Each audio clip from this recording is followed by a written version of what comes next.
So here we are at another EML, having another vacation with the Buddha, who is our best friend. Yeah, he doesn't complain. Um, he doesn't get sick on us. He doesn't abandon us. So we have a nice time to have a good vacation with the Buddha. So I'm going to be start out teaching from the Pali Canon, which I often do during the EML, because we get a sense of the Buddha as a human being when we read the Pali Canon, because it's stories of his life and who he talks to and how people treat him and what people are doing in that time. So it really gives us a sense of the culture, the ambience in which the Buddha lived and in which he taught. And of course, the Dharma, one part of the Dharma exists independent of culture. Another part of the Dharma is very deeply embedded in culture.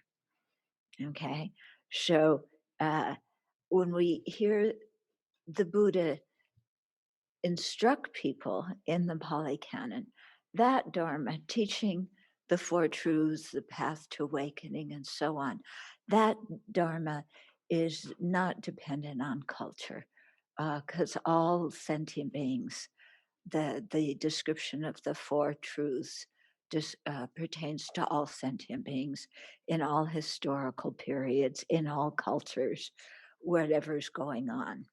Okay. So everybody lives with true dukkha. Dukkha meaning unsatisfactory conditions. I don't like suffering as a translation because it's not, the word dukkha doesn't refer to, oh, I have a stomach ache. It refers to our life being unsatisfactory in so many different respects. So, and the path to awakening, what we need to abandon, what we need to practice, that goes beyond culture. Okay. But how the Buddha acts, how the precepts are set up for the Sangha, how he discusses things with different people pertains very much to the culture. The Buddha lived in an ancient Indian society, no technology. So in the Vinaya, there are no precepts about how to use your cell phone. Okay, so then some people say, well, there's no precepts about how to use a cell phone. So I can use my cell phone any way I want to. Okay. And I'll keep the precepts exactly as they're written very strictly, but no precepts about cell phones, no precepts about going to cinema, no precepts about all my other digital things and watching TV and traveling here and there. So I can just do all that because I'm still keeping precepts. Okay, I don't think so. And then, there's all sorts of precepts in the Vinaya, and you'll see in the way Buddha is relating to different people that don't happen in our culture. We don't have Brahmins, okay? We may have billionaires, who are a high social status, but they're not Brahmins. And billionaires and Brahmins are very different. Okay. And we have precepts not to ride in a vehicle. Well, if none of us rode in vehicles, this program would not be happening because I think we all got here on a vehicle somehow. So I think, when we see the environment that the Buddha grew up in and lived in, then it helps us understand why some of his statements are the way they are, because he was conforming to the culture that he lived in. So, for example, at that time, everybody thought the world was flat. So, they didn't have all these scientific instruments to measure things. So the world was flat. That's how the structure of the world was presented. It didn't bother anybody. Okay. Some of my Tibetan geshes who were marvelous in Mahjjima philosophy thought the world was flat. Yeah, because it was written in the scriptures, and Vasubandhu, said that and described all these things. And so do we go along that the world was flat because that's what they believed back then? Yeah. So, clearly some things need to be updated to our culture. Um, and the update means that we have to understand the reason why Buddha said certain, especially regarding Vinaya and the precepts, why what was behind each precept. Okay. What mental state was the Buddha aiming at in that precept?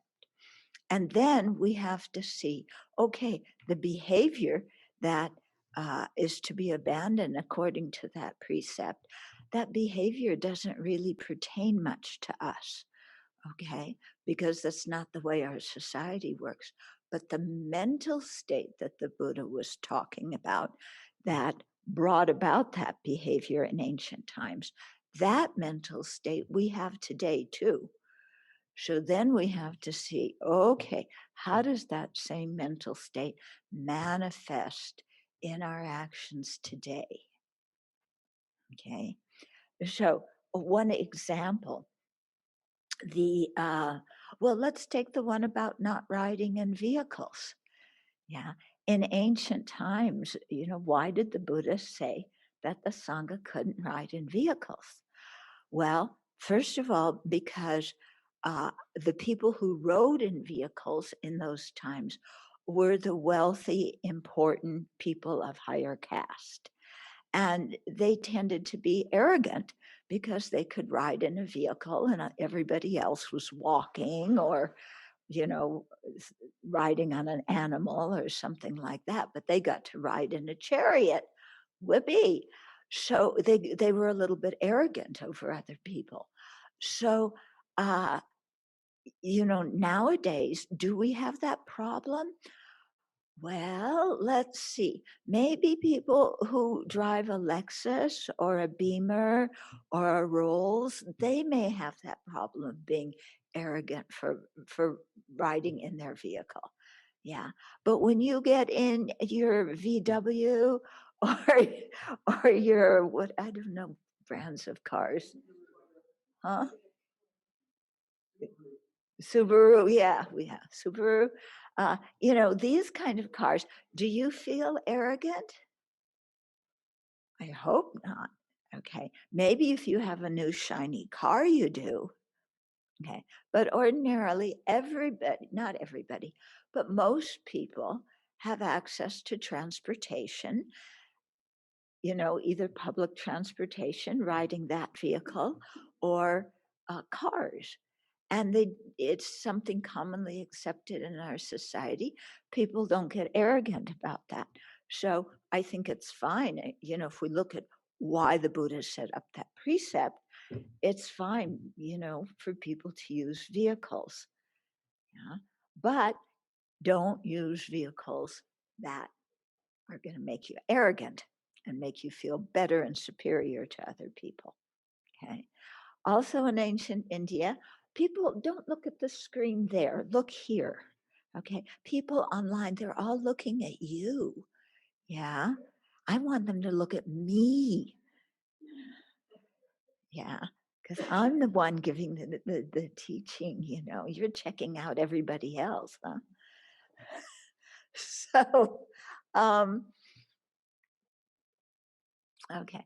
So, uh, also in ancient times, if you rode in a vehicle, it wasn't powered by a motor, it was powered by some sentient being.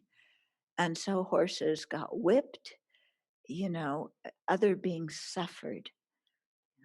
or, old rickshaws, somebody pulled you in them. So again, nowadays that isn't a problem. Uh, in India, if you go, sometimes there's rickshaws that people will pull. Not so often these days. Nowadays, there's tuk-tuks. But, so the idea is you have to take what the mental state that the precept was designed to combat and apply that to nowadays. Okay. There's another precept about, not bathing too often. Yeah. Oh, why was there that precept? And not another one about not playing in the water. Well, because there were some monks who were bathing in a pool, and the king wanted to come bathe. And he, out of respect for the monks, was not going to go in and bathe in the pond when they were there. So he waited, in the bushes somewhere for the monks to leave. And the monks just, they just hung out, and they played in the water for a while. And then it was so dark by the time they left, that when the king went to get back to the palace, the gates of the city were locked, and then he had to, I don't know what you do, ring the bell at the gates. But, so there was a problem. So he said to the Buddha, look, your monks are playing in the water and they're bathing so often and it's really inconvenient. So then there was that precept made. Okay. So now what does that precept mean for us? Okay. Well, first of all, it means when you shower, you don't take very long. You go in and you go out, and you don't stay in the shower for a long time, enjoying all that hot water or all that cold water, or, whatever it is you're enjoying. There's other people who need to use the bathrooms. You go in, you go out. Now, are we going to keep the precept that you only bathe every 2 weeks? Please don't keep that one literally. Okay. Again, we live in a different society. We have deodorant, use deodorant, not perfume deodorant, stuff that doesn't have perfume. Yeah, but use that, and then bathe when you need to, but don't bathe when you don't have to. So it's not always necessary to bathe every day. It depends on the climate and your level of activity and so on. Okay. So we try and take, the situation from then and uh, uh, what the Buddha is pointing to and apply that to today. Okay. So, yeah. So I'll start out teaching from the Pali Canon. I thought this time to do to do something about the Buddha's life story directly from the canon. Usually I start EML out by just telling the Buddha's story, but I thought this time let's read some of the things, how, the Buddha himself described it. So we'll do that.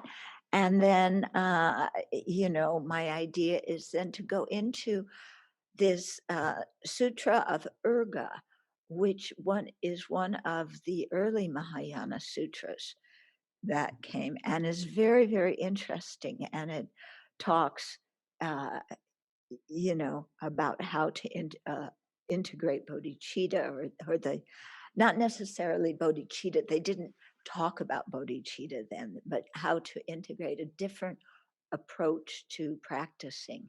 And so we'll talk some about that as well. Okay. And it is all open for change. Yeah. So, just please be aware that the first and the last teaching the Buddha gave were about impermanence. Okay. After he attained awakening and he went to teach his 5 friends, the first teaching he gave was impermanence. When he passed away, His teaching was on impermanence. So expect things to change. Yeah, this is one of the hardest things for us in our life, is we want to nail everything down so it happens the way I want it to happen. Okay, so things can change as long as I'm in control of the change. If somebody else is in control of the change, I freak out. Yeah.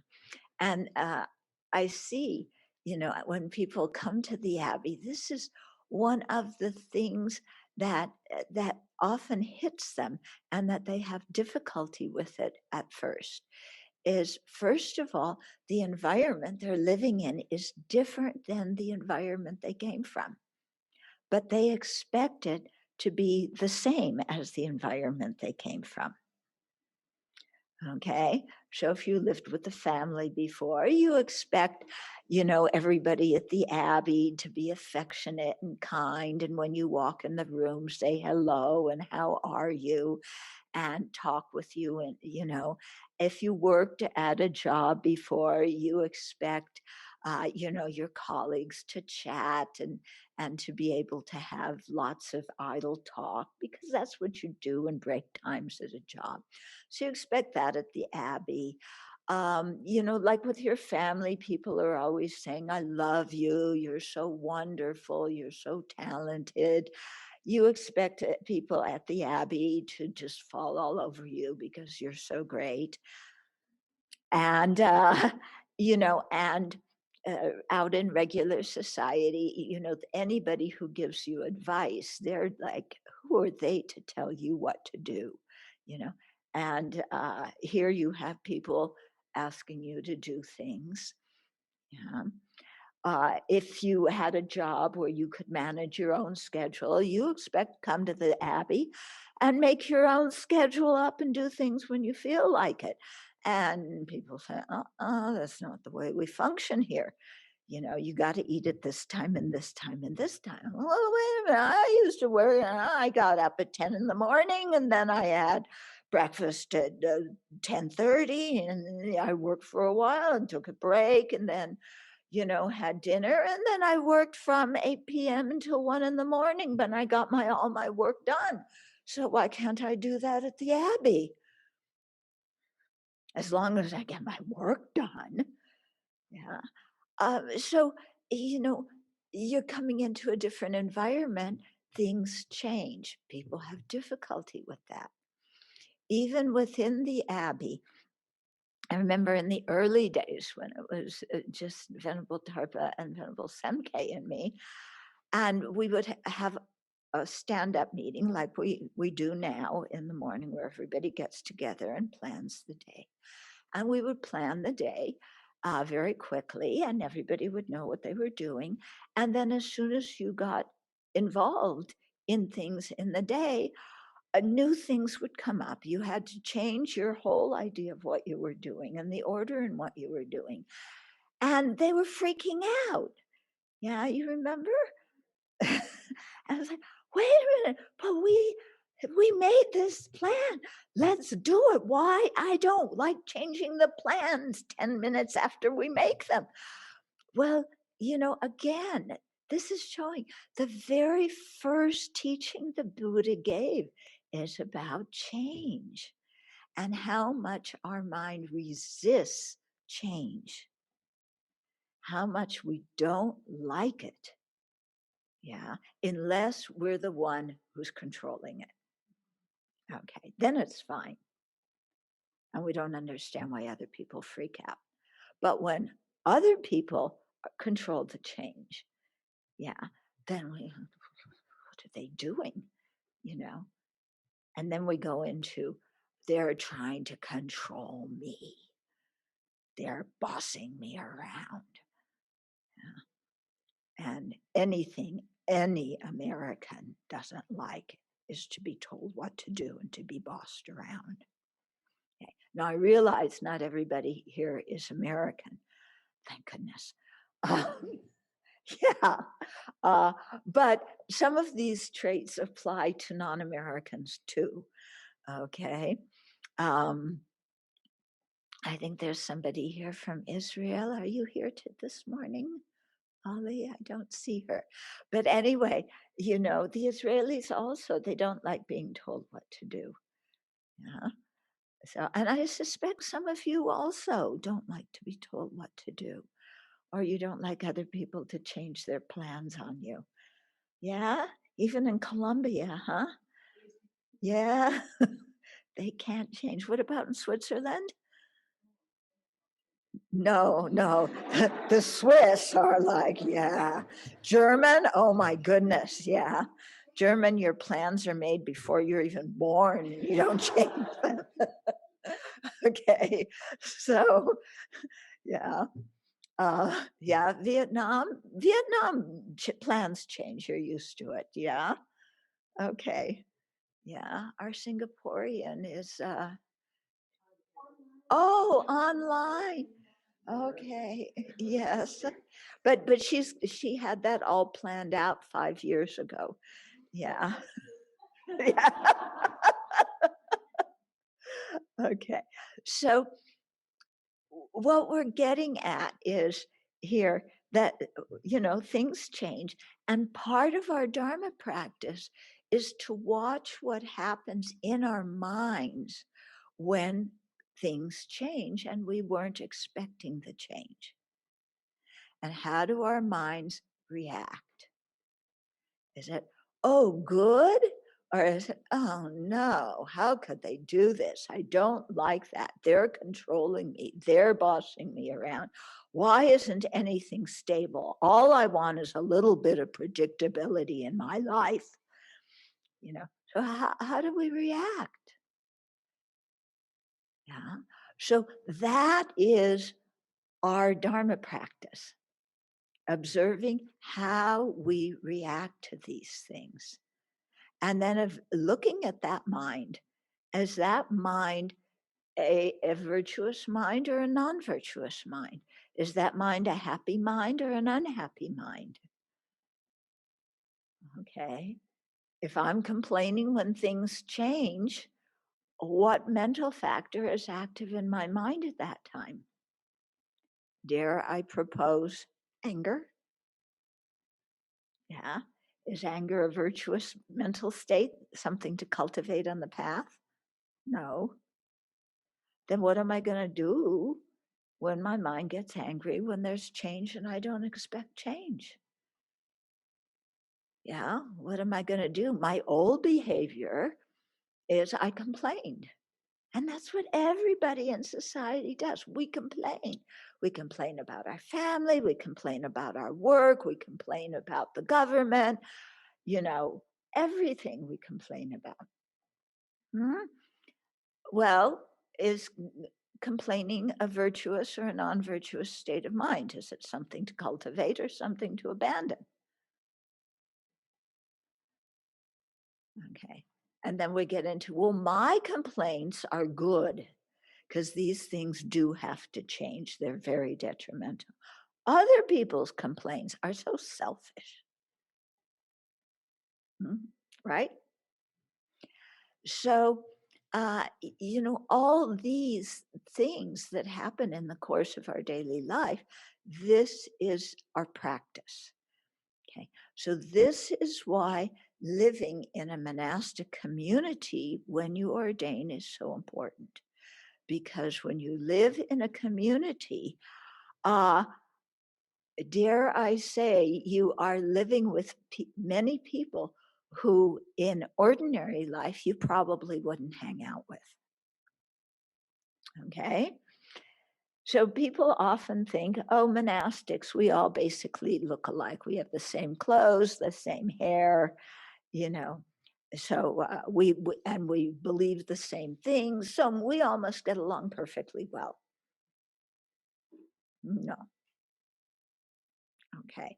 So any idea you have of coming into a monastery and you're going to live happily ever after with people who are just fantastically kind and ethical and in this peaceful environment where there's no noise and you can just concentrate and become a Buddha by next Friday. Any ideas you have of that, better put them aside. Don't hold on to them. But, the process of living together is our practice, or a big part of our practice, because that is when our buttons get pushed. And if our buttons don't get pushed, we don't know what our buttons are. And we think we're doing perfectly fine because we're living in a place where our buttons are not pushed. So the Tibetans love to tell this story about some guy who went up to the mountains, and he was going to be a great meditator in the mountains. And he sat there for many years, and so long that his beard grew, very long, and he was practicing so well and attained states of samadhi. And, this was all fine and well. And then one day, I guess his benefactor didn't bring the food up, so he had to go down to the marketplace. Yeah. And when he was in the marketplace, somebody looked at him and said, like, you beggar, you trash, you bum, insulted him in some way. He got so upset. Yeah. So what it's showing is, when you're alone in your own self-designed cave where you can control your environment and only the things you like can come into your cave and everything else has to stay out, then of course you think you've overcome your anger, And then the moment you go outside that environment and you encounter some sentient being who doesn't treat you the way you think you should be treated, then you freak out. Okay. So when you live in a community, um, uh, you're challenged every single day because you have your own idea of how things should be, and things are not like that. Yeah. So it's a very, very good opportunity for practice. Now, people might say, but you can do that in your family life too. Yes, you can, definitely. But there's a difference. Okay. In your family life, the people who challenge you are also the people who love you to bits and praise you and support you and encourage you and stand behind you and tell you how wonderful you are. And hopefully, when you have a fight, you make up and it's all better again. Okay. But, in a monastery, nobody's going to fuss about you in that way and say, "Oh, you're so wonderful. I love you to bits. I'm with you forever." Like none of us say that to each other, do we? It's like, it's just not fitting. It's not appropriate for people who are aiming for awakening or liberation. So you're not going to get that same kind of support. Yeah. But what you do get in a monastery that you don't get in home life is that in a monastery, although we're all sentient beings and we mess up and, our afflictions are there, we know that everybody else is doing their best and everybody has the same worldview. Yeah. Everybody is really trying to purify their mind. Everybody is trying to live ethically. So we're all doing the best we can given the situation. When you live in your family, they may have very different worldviews. And so you don't have that feeling that other people understand your lifestyle. When you live in a monastery, everybody understands your lifestyle because they've chosen the same thing themselves.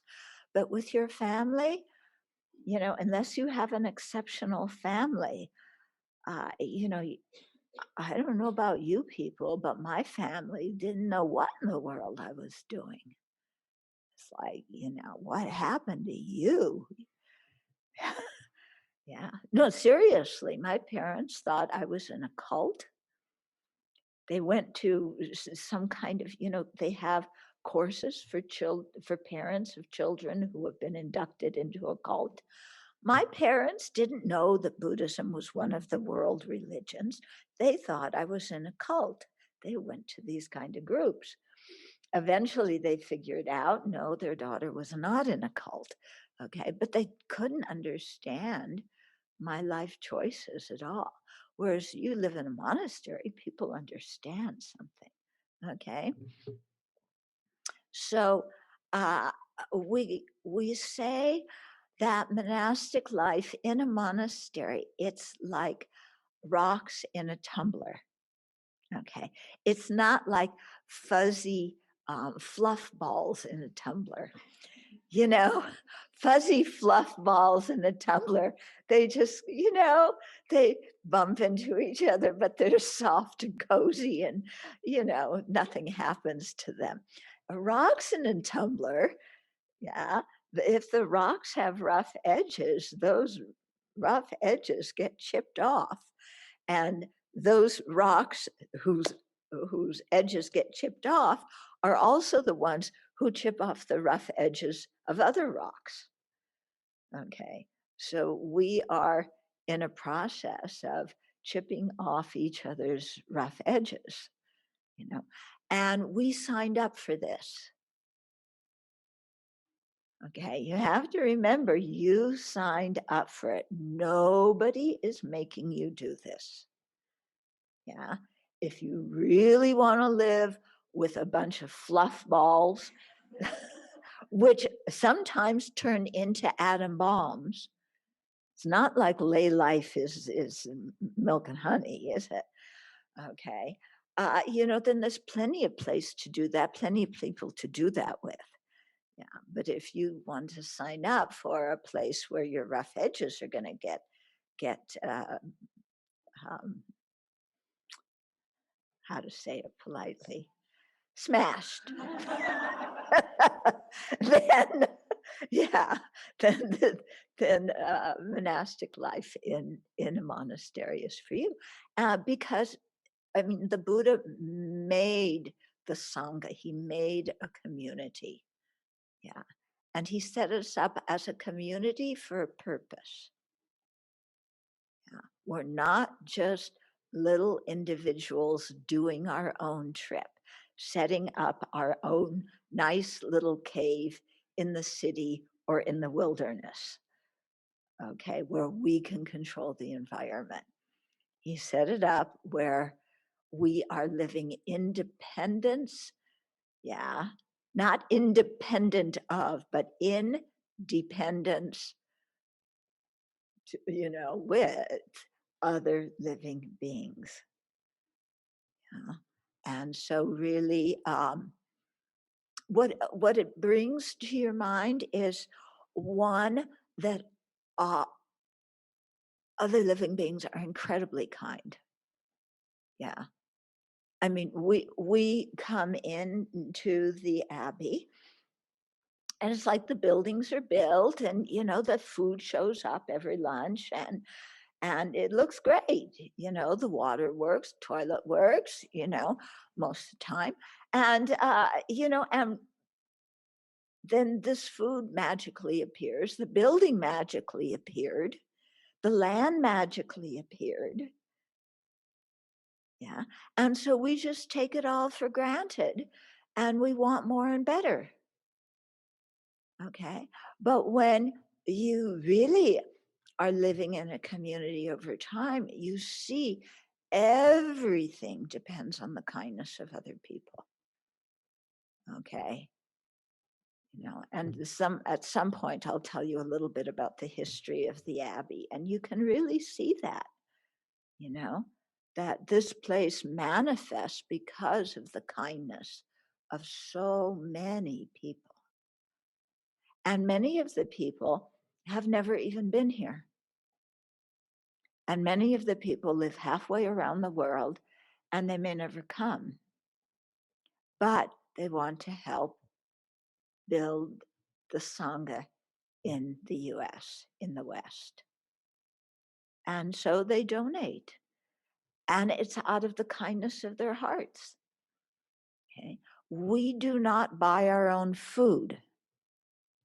Yeah, we eat only the food that is offered to us. And it's quite amazing what shows up, and that we've always had food.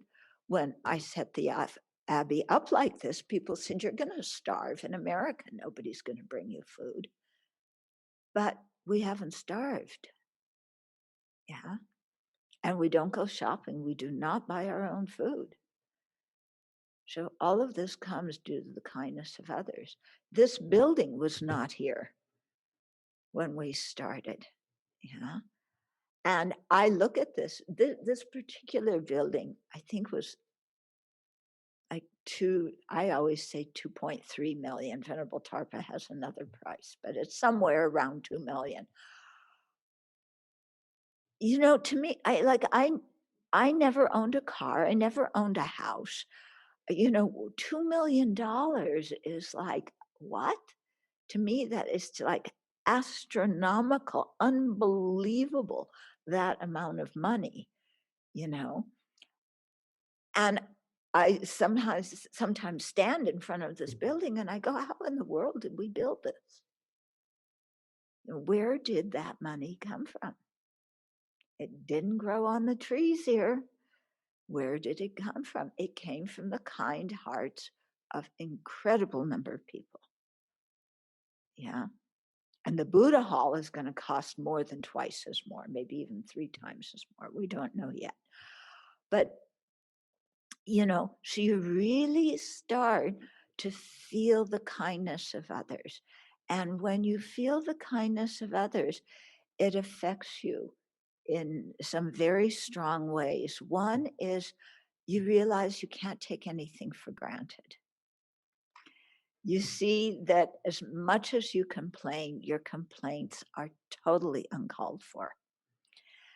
And you also see that when people have been kind to you, you want to repay that kindness. Okay. You want to give back. And the Buddha set it up so that the Sangha does give back. We are not just the recipients sitting here. Yeah. Bob Thurman likes to call the Sangha the free lunch club. Okay. We're not just sitting here collecting free lunches. Yeah. When you're a monastic, you have an obligation, yeah, to give back to the people who are sustaining your lives. How do you give back?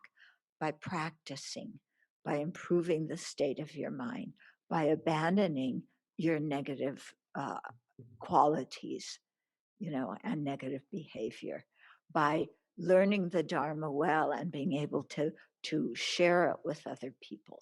That doesn't mean you have to become a teacher or a translator or give yourself some official title. It just means by practicing yourself the way you are in the world, yeah, you are giving back to the people that you encounter. Okay. So the kindness of others, that's one thing that you pick up on, you know, when you live in a monastic community.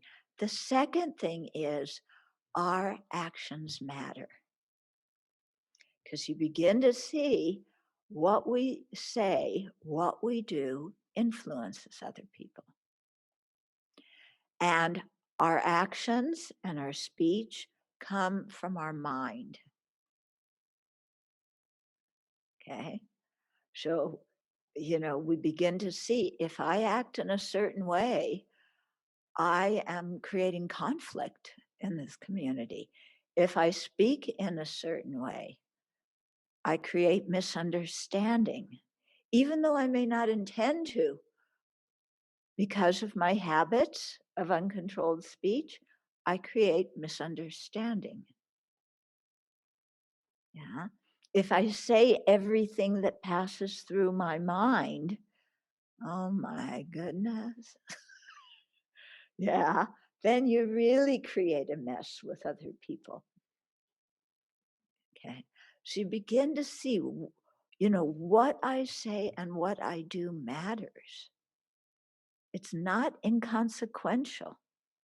Now, we usually like to think I'm important because I have some special, quality, attribute, big one, and everybody should know how important and big and prominent I are.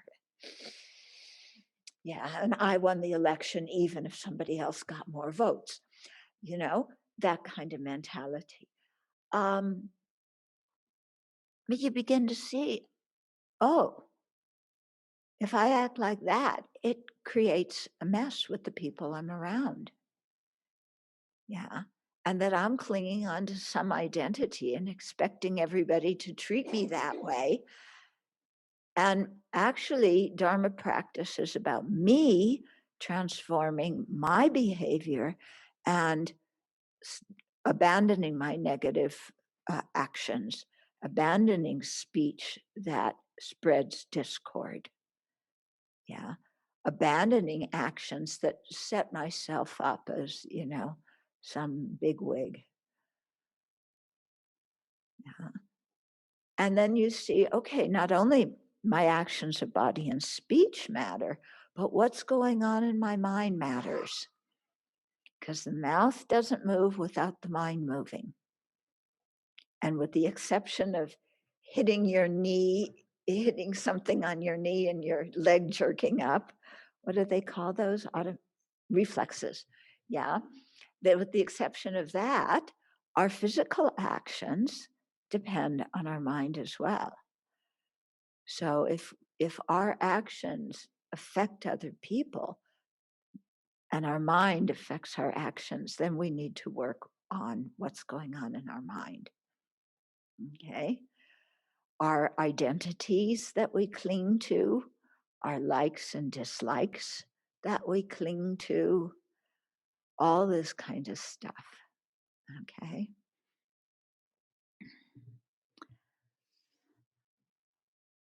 So that was the introduction. We're now going to start the session. Okay. People who have been here know that this happens sometimes. One of my teachers is like that, most of the talk is the motivation and the introduction. Um, so have a few minutes of silent meditation.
And then let's generate our bodhicitta motivation. Thinking that we will listen and contemplate the teachings and share them together so that we can learn how to look at our own mind and heart, how to make our lives meaningful and beneficial to others, and in the long term, how to become a fully awakened Buddha who has all the qualities necessary to be of the greatest benefit to all sentient beings. So that's a very broad and long-term motivation, but we generate it every day anyway.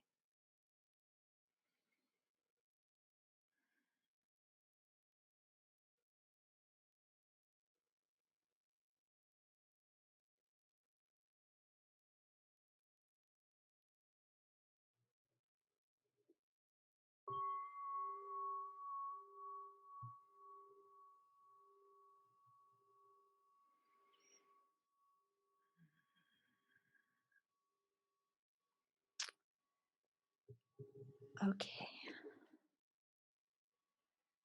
So I'm reading from the Mahjjima Nikaya, the middle-length Discourses of the Buddha. And my Pali pronunciation is not great. The English title of this sutra is The Noble Search. So it's Ariyapariyesana Sutta. It's number 26 in the middle-length Discourses. So I'm not going to read from the beginning. It is talking about the Buddha going out for gathering alms and so on. But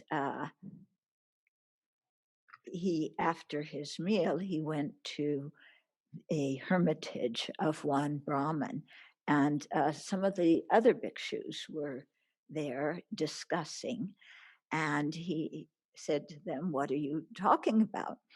And the bhikshu said, "We were talking about you, and then you appeared here."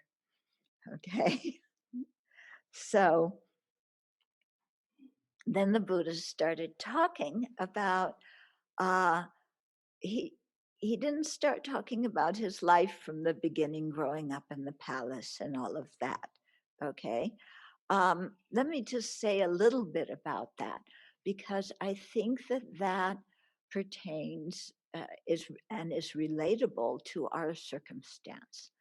Okay, we may not have grown up in a palace, but we grew up in, most of us in middle class families, middle class neighborhoods. And we had, compared to many people on this planet and many sentient beings in the world, a fairly comfortable life. We didn't want for food and shelter and so on. We all, of course, had different experiences. Some families were very good, some families weren't. Some societies were peaceful, some weren't. But compared to most of the people, we had quite comfortable lives. And yet, dare I say that they weren't completely satisfactory, because if they were, we would not be attending an exploring monastic life course today.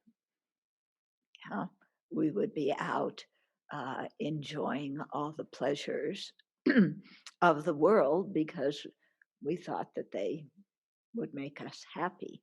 And society, of course, tells us that that's the path to happiness. But somehow in our lives, that didn't really make it, didn't cut it. So in the same way, the Buddha grew up in a luxurious palace life, but he knew something was wrong, and he snuck out of the palace 4 times. Oh my dear goodness, he snuck out on his family and didn't tell them where he was going. Did you ever sneak out when you were a teenager and not tell your parents where you were going? No? Oh, you were a good girl. Okay. You? Yeah, she snuck out. Okay. So the Buddha snuck out, and first time he saw somebody was sick, then somebody was aging, then a corpse, and then a mendicant. And these four messengers taught him about what samsara was about. So everybody gets sick, everybody ages, everybody dies, and everybody has the choice to become a spiritual explorer. Okay, so the Buddha left the palace. Yeah, when his family found out the next day, they freaked out. Okay, they called 911 and said, my kid's run away, go find him. But when the Buddha left, he cut off his long hair, he took off his earrings, he took off his jewelry and fine clothes, and began to look like everybody else. Okay, so this is what we do when we ordain. Yeah, shave our head, take off our fancy clothes. You say, I don't wear fancy clothes. You may not wear fancy clothes, but everybody dresses according to the style of their own group. Hmm? Yeah, so if the style of your group is baggy, ugly pants, that's what you wear. And if the style of your group is some kind of tight-fitting something, that's what you wear. Okay, so the Buddha took off all of that and wore just, rag robes. And that was permitted in ancient India. Okay. In our society, it's a bit difficult if you put on rag robes and go sit in the middle of the street. You're in ancient India, they respected people who renounced in that way. They gave them food, they gave them space, sometimes took them into their homes. In Western countries now, no, you're not treated that way. Okay, so it has to be different.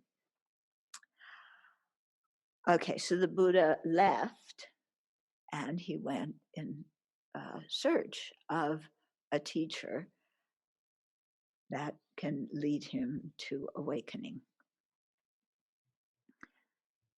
Okay, why did he search for a teacher? Because you need somebody to teach you.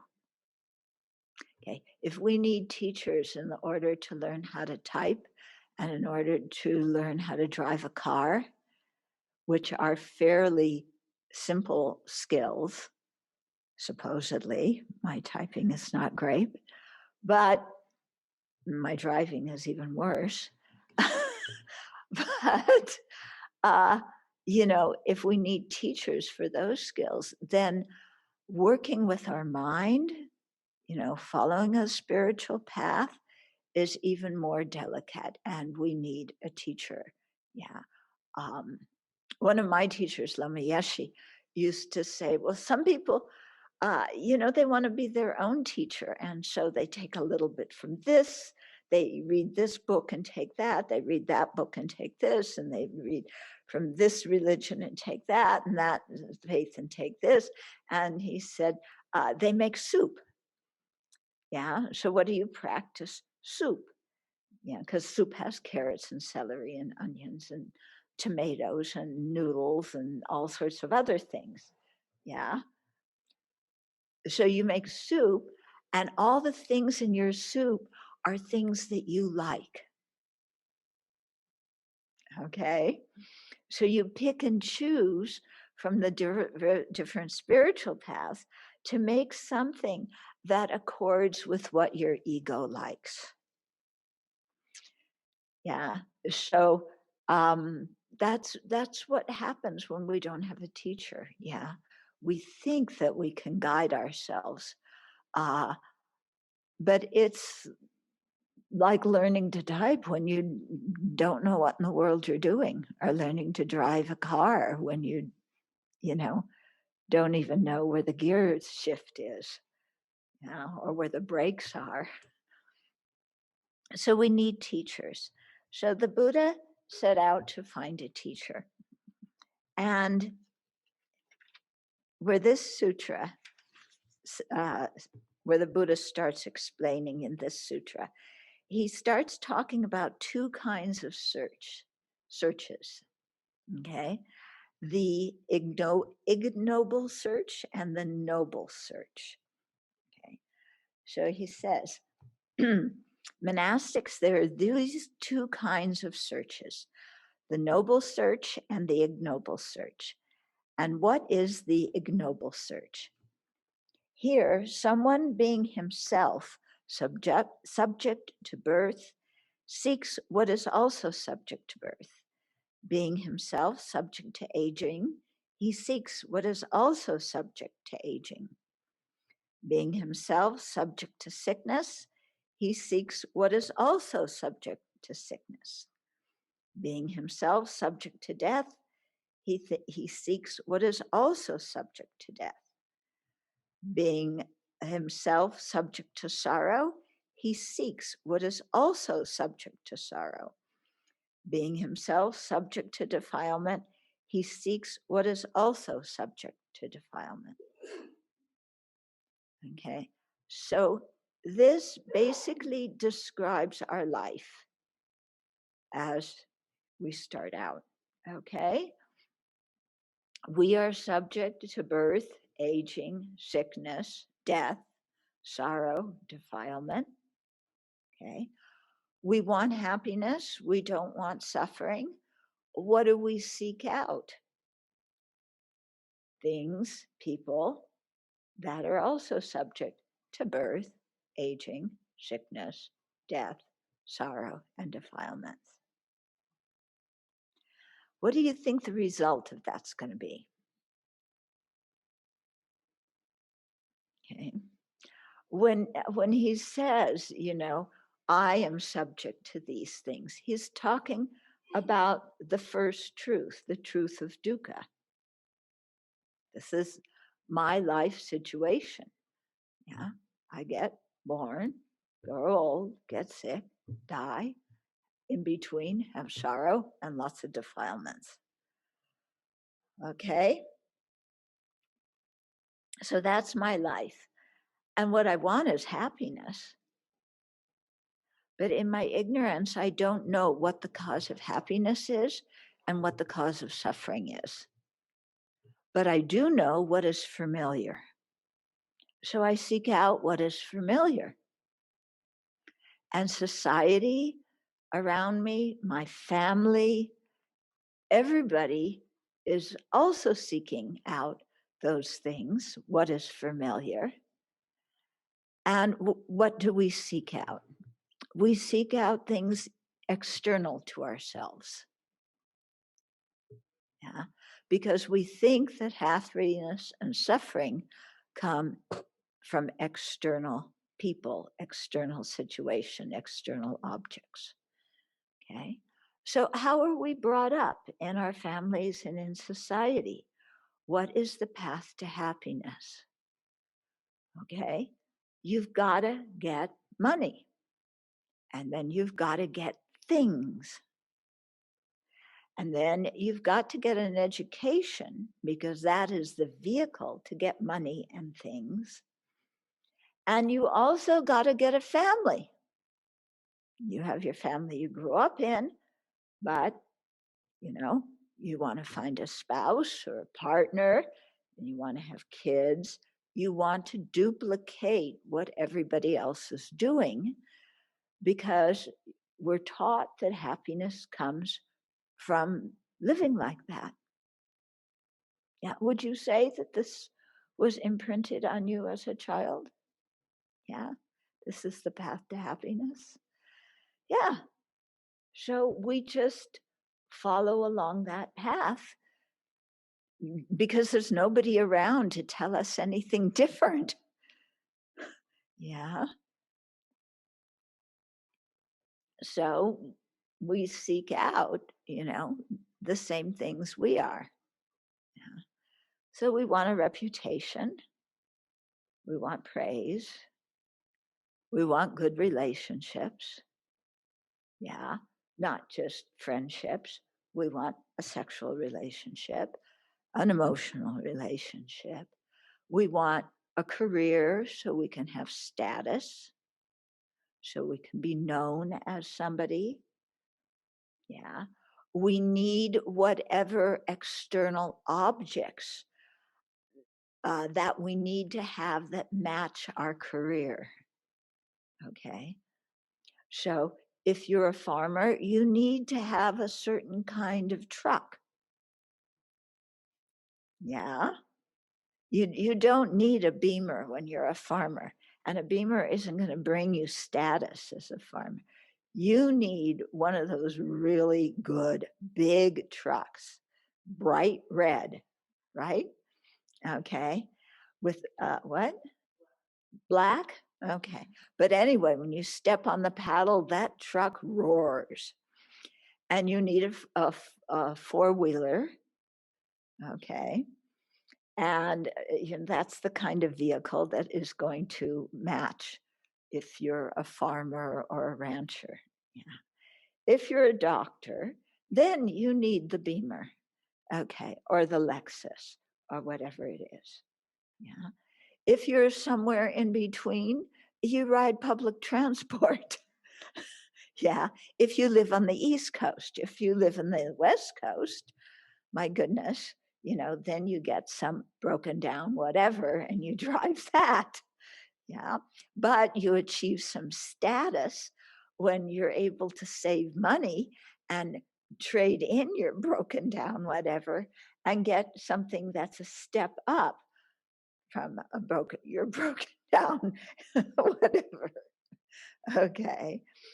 And all your friends go, ooh, you got a new car, look at that VW Bug.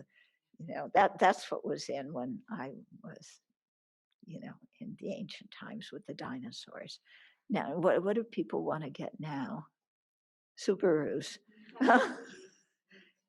What? Tesla? Oh, okay, but Tesla, that's a mostly dual. Oh, it's totally electric. It's what? Okay. Oh, yeah. Okay. Yeah. So you want to get a Tesla or a Prius? Huh? Prius? No. No. Why not Prius? Tesla's, but I thought Teslas were expensive. Okay. Yeah, I'm not talking the people who can afford Teslas. I'm talking the grade below them. You want to get, so we're back to Subarus. or whatever it is. Okay. I can't tell one kind of car from the other, except by their color. Yeah. Okay. But we just follow along like that. And we have, our ecstatic things. Yeah, we've all fallen in love, right? Everybody here fallen in love, and you're ecstatic. And this is the one fantastic thing that's definitely going to do it, and person who's going to make you happy forever after until they don't. Yeah, and until reality strikes that you are with somebody who is also subject to birth, aging, sickness, death, sorrow, and lots of defilements. And you're living with a person who has lots of defilements, experiencing the result of their own karma. Yeah. And there you are. And, what they taught you about living happily ever after and what all the wedding pictures look like, you realize is not what life is. But then you think, no, It's not, no, that really is it. It's just I married the wrong one. Yeah, I'm together with the wrong one. Okay. So you go into the used husband and used wife store and you exchange, yours for someone else, or they take you to the used husband and yeah, all the monastics are laughing, the lay people are not. Yeah. Or somebody takes you into the store and exchanges you for somebody else. Okay. But still we think, yeah, it's just the wrong one. I just got to get the right one. Yeah. And your career, yes, it's great and I'm successful, but I'm still dissatisfied. So let's change careers. Yeah. Yeah. So my generation, if you were a professional, then you moved out to the land and you became a farmer. Okay. Farmers want to become professionals. Yeah, everybody wants to change what they are. Yeah. So this is an example of the change we control that we like. But it still doesn't cut it. Yeah, it still doesn't cut it. Yeah, your marriage is going flat. What do you do to enliven your marriage? You have a child. Yeah, it makes your parents happy. It supposedly brings you and your spouse together. Yeah, and everybody has kids because that's what you do, and that is your kid is your legacy. That's what you put your energy into, that you leave to the world. Your legacy is your child. And your child has to do and be and have everything that you were not, did not have, and did not do. Okay. How many of you are parents? One, two, yeah. So you want your kids to be what you aren't, to have what you didn't have, to have a much better life. Yeah. And can you control it? You can influence. Yeah. Did your kids turn out to be exactly the way you wanted them to be? No. Did you turn out to be exactly what your parents wanted you to be? No. Anybody here turn out to be what their parents wanted them to be? Did you? Yeah. My mom wanted me to be happy, so I went the way I needed. Okay. Yeah, but dare I say, none of us turned out to be what our parents wanted us to be. Yeah. Okay, let me continue with the sutra here.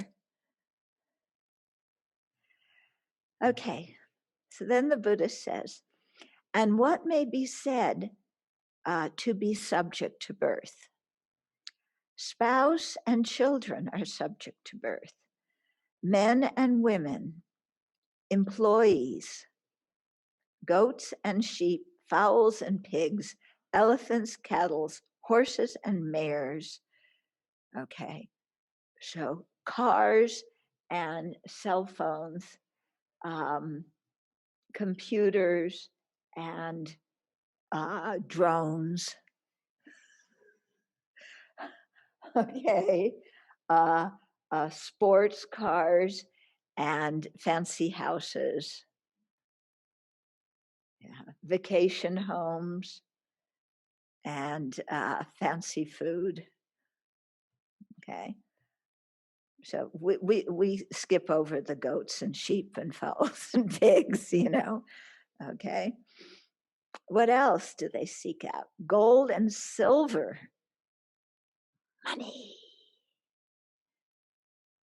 And what's so weird about money, everybody wants to have money because money is a signal of your success. When you have money, what do you have? Show me your money. Okay, you might have $20, $30, $40 in your wallet. That's not your money. That's your change. Yeah, what your money is. Show me your checkbook. Nobody uses checkbooks anymore. You pull out a piece of plastic. That's my money. Okay? And everybody's piece of plastic looks alike. But somehow I have more money than the next guy, or they have more money than me. Which means that at the end of the month, when I get a statement, a piece of paper with some black ink on it that shows my wealth, my value as a human being, that is my money. So it's not the first digit on that piece of paper you get at the end of the month. It's how many zeros follow that. Okay. If you have a 9, but only 1 0 follows it, you are poor. If you have a 1, but 5 zeros follow it, you're doing well. Okay, that is your money. Isn't that interesting? Yeah, it's a sheet of paper with ink on it. Even your change, the bills you have, a sheet of paper with ink. A piece of plastic. That's all it is. And yet, how much of our social status depends on that plastic and paper? And you don't really have anything, do you? You don't have anything except paper and plastic, which are totally useless when you need help, unless you take them to somebody else who likes your paper and plastic. Yeah. But even if you are, at the beginning of COVID, there was a rush on toilet paper. All the toilet paper shelves were empty. Okay, your paper and plastic could not be used as toilet paper. You're going to use $100 bill to wipe yourself? It's not absorbent enough. We need soft tissue. It's rough. And it's too small. It's not the right shape. And it isn't absorbent. Yeah. So it's not going to work. And your bank statement at the end of the month also, that paper is just like, that's not going to work if you need toilet paper. It's interesting when you think about it, isn't it? What we crave, what we use as a symbol of success is actually not worth very much when you are really in need. Some of you think I'm crazy. Okay. Okay, so all these things are subject to birth. These objects of attachment are subject to birth. New term here, object of attachment. Yeah, attachment. And here's what attachment means. It's a mind that is based on exaggerating the good qualities of someone or something. So it's based on distortion. And then in response to that exaggeration, we cling to whatever the object is. Okay. So these objects of attachment are subject to birth. And one who is tied to these things, infatuated with them, utterly committed to them, being himself subject to birth, seeks what is also subject to birth. Okay, so the spouse, the children, your goats, your cell phone, all your things are subject to arising. Okay, he's going to continue, but if you're smart, you know that anything that arises is also going to decay and is also going to cease. Okay, so here are we, subject to birth, aging, sickness, death, etc., seeking for our happiness, people and objects that are also subject to coming into being, decaying, going out of existence. Okay. Does that seem smart? When you think about it, is that really the path to happiness? Is that going to work? Okay. So this is what we need to look at really quite deeply in our own lives.